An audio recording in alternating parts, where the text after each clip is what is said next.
Our focus today is bullying and what we should do and suggest to our kids or our grandkids if they are victims. It's time for everyone to speak up against bullying. That's why Albert Harris created a series of public service announcements that he hopes are going to educate the public. We're going to actually show you those in just a moment. But first, I want to return to our conversation right before the break when we talked a little bit about the warning signs. Dr. White was sharing with us some signs.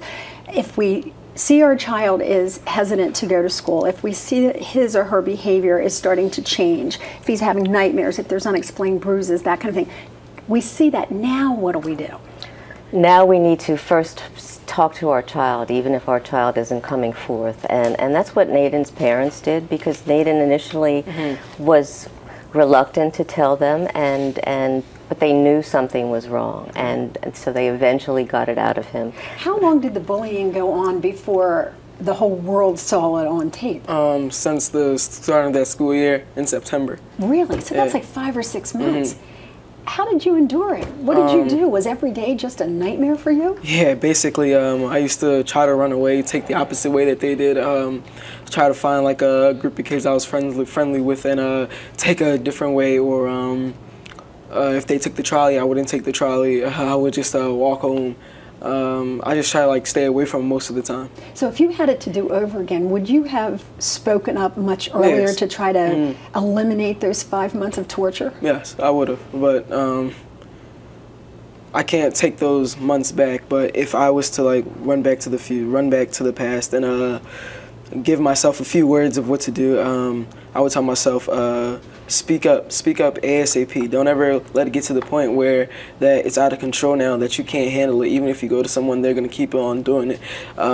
What kept you from speaking up, though? Did you I was scared. I was embarrassed. I was going to hit like being like your folks would think, gee, you know, you can't like, take care of yourself, or that it would make it worse with the kids. Not only that, that if they came to nobody wants to bring their parents to the school. I mean, everybody's going to see your parents come into the principal's office to talk to the principals, and then they're going to pick those certain group of kids. Of course they're going to know you just told on them, so it's going to definitely make it worse for you, especially not only with the bullies, with the other kids. They're going to be calling you a snitch and stuff like that. Right. I have to tell you, this is not something that is just prevalent in your generation. I was bullied when I was a kid. I have no idea why. I, wasn't a standout at anything. I wasn't particularly special, but I got bullied particularly by one group of girls, and the last thing I ever would have done was tell my parents. Right. But what we're trying to say now is that telling your parents, telling the school, telling a trusted adult is the best thing that you can do. If you want to tell us what you do to handle a bullying situation, or if you're looking for advice, you can go ahead and email me right now. We're going to go to the telephone lines where we're joined by Jamie. Hi, Jamie. How are you? Oh, that would help. Hi, Jamie. How are you? Hi, Lynn. How are you? I'm good, thank you. Now, you're a mom, right? Yes, I am. Have you had an experience with one of your children when it comes to bullying?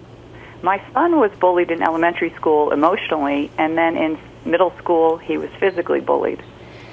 What kind of toll did that take on him? His self-esteem crashed. He started eating more. He wasn't socializing. His grades were dropping. And how about you as a mother, or you and your husband as parents? How were you affected by it? Did you know what was going on? Well, in elementary school, I think at the time I didn't realize it was really considered bullying, because it was just emotional. Like, it was ostracizing him from the lunch table. So it was more of a mean girl kind of thing. It was actually a girl that was bullying him. Wow. But in middle school, I realized it was bullying because it became physical. And I met with the guidance counselor. I even spoke to the bully directly. I called his parent. And those strategies had limited success. Really? I am amazed. If you talk to the parents of the bully and even the bully himself, that it would not have eliminated it. Yes. Well, the bully denied it, and the parent said he would take care of it. But the next day, the bully was yelling down the hall, saying, "My dad says you're a girl." Yeah. Right. That's exactly what Nadin was just telling us that kids are afraid of. And actually, it's a warranted concern. Very quickly, because I have to move on here, but how did you finally deal with it? I hope it's still not going on. No, it's resolved. 2 things, actually. One, he made the baseball team, which changed his social standing in the school. So the kids backed him and stood up to the bully for him. Okay. And he also took improv classes, which helped him overcome his confidence issues, so he was less affected by peer pressure. Well, we're glad to hear that this story has a happy ending. Thank you so much for sharing it with us. I hope that it will give parents the courage to speak up against bullying. You're welcome, Lynn. Okay, thanks very much. If you'd like to tell us what you think, you can email me at lynn@lynndoyle.net. I've been mentioning these PSAs, these public service announcements that Albert has produced, because we really want to focus on this becoming a societal issue that all of us need to be concerned about. So let's take a look at the first of the public service announcements that he's created.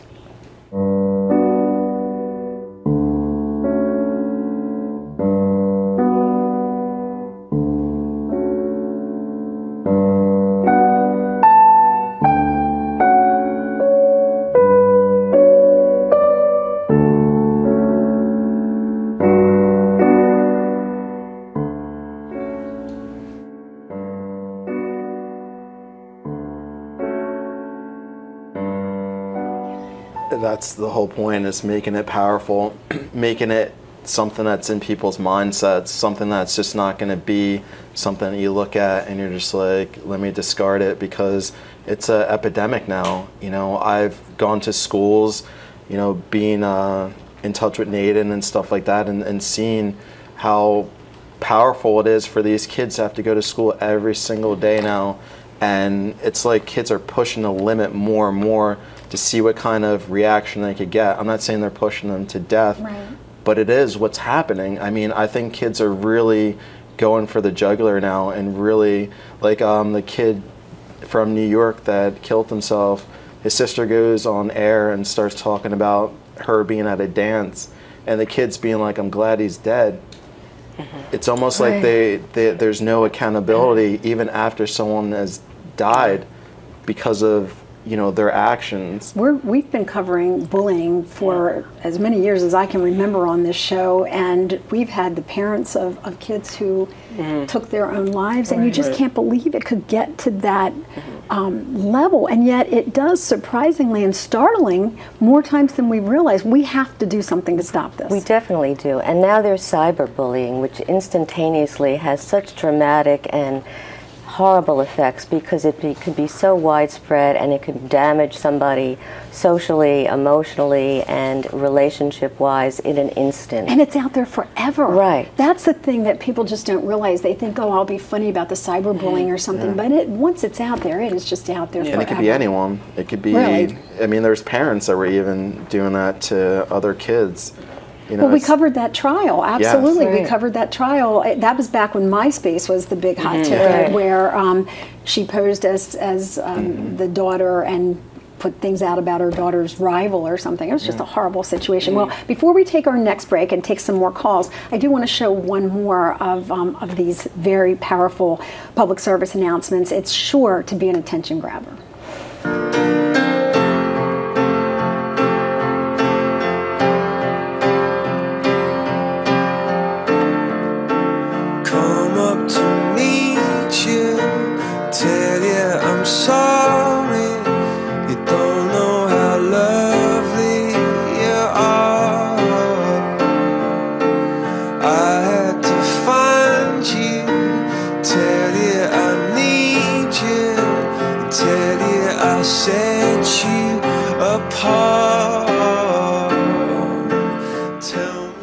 There's not a single person here worth remembering. Those are very powerful words from kids contemplating suicide because they were bullied. I want you to think about that when we take this next break. When we come back, we'll have more suggestions for speaking up against bullying, and we'll hear from more of our viewers and the way that they're dealing with this. Please stay with us.